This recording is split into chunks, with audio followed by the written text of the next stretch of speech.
दुर्बल व्यक्ति क्षमा नहीं कर सकता। द्रौपदी का चरित्र आपको बताएगा कि कैसे कृष्ण न्यौछावर करते हैं द्रौपदी के चरित्र के इस पवित्र गुण पर। स्वयं को कृष्ण न्यौछावर होते हैं द्रौपदी के जीवन में क्षमा देखकर। क्षमा हृदय का बल है भाई।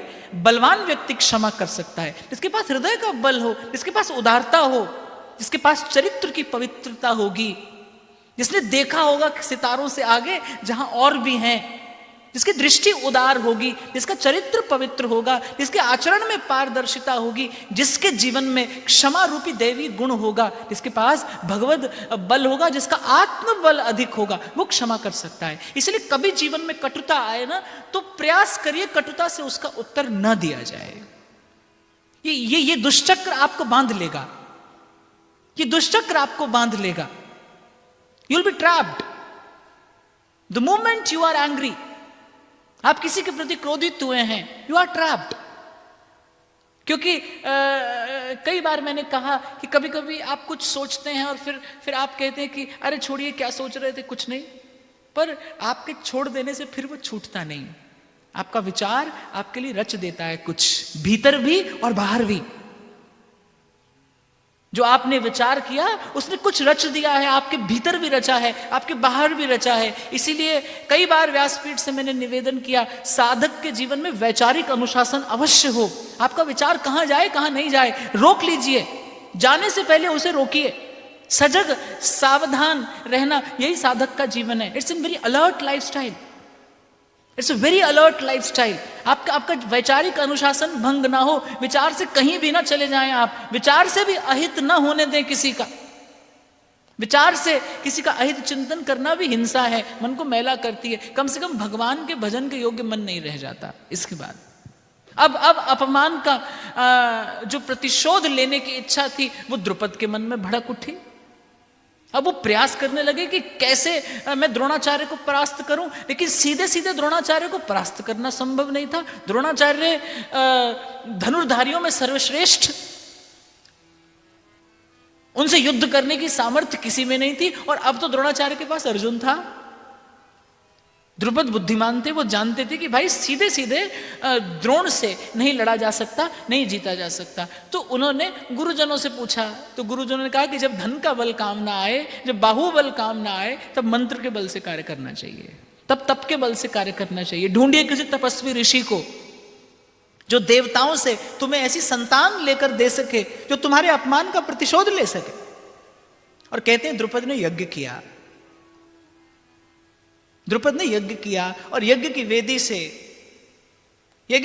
से एक पुरुष और एक स्त्री यज्ञ की वेदी से प्रकट हुए।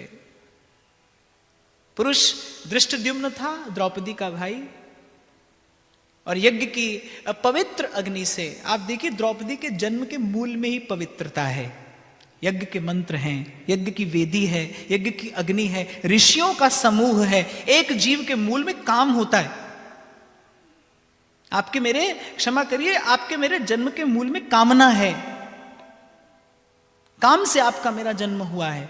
द्रौपदी के जन्म के मूल में यज्ञ की पवित्र अग्नि है, यज्ञ की वेदी से उसका प्रागट्य हुआ है। इसीलिए याज्ञसेनी कहा गया उसे। उस यज्ञ की पवित्र अग्नि से द्रौपदी का प्रागट्य हुआ। ऋषिगणों के मध्य में चारों ओर मंत्र ध्वनि हो रही थी। ऋषियों ने बड़े विश्वास से, बड़े अनुशासन से वो अनुष्ठान पूर्ण किया और राजा द्रुपद को एक पुत्र और एक पुत्री की प्राप्ति हुई। पर द्रौपदी के जन्म के मूल में जो भावना थी ना, वो प्रतिशोध था। जैसे ही द्रौपदी ने जन्म लिया, द्रौपदी ने अपने मन से प्रथम प्रश्न किया कि क्या प्रतिशोध लेने के लिए मेरा जन्म हुआ है? क्या ईश्वर ने मेरे जीवन को यही उद्देश्य देकर भेजा है कि मैं अपने पिता के प्रतिशोध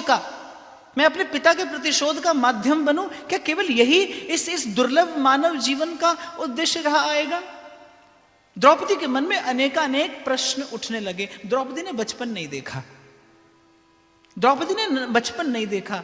द्रौपदी एक कुमारी के रूप में प्रकट हुई और सौंदर्य ऐसा कि कथा तो कहती है कि मंत्र पढ़कर आहुति देने वाले कुछ युवा सन्यासी तो द्रौपदी का रूप देखकर अचेत हो गए। कंठ स्वर जड़ हो गया ऋषियों का जब उन्होंने याज्ञसेनी का रूप देखा। और द्रौपदी का वर्ण कैसा?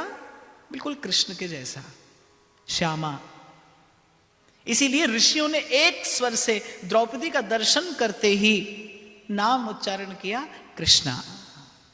जो प्रथम नाम द्रौपदी को मिला, जो प्रथम शब्द द्रौपदी के कान में पड़ा इस संसार में आने के बाद, वो शब्द क्या था? कृष्णा।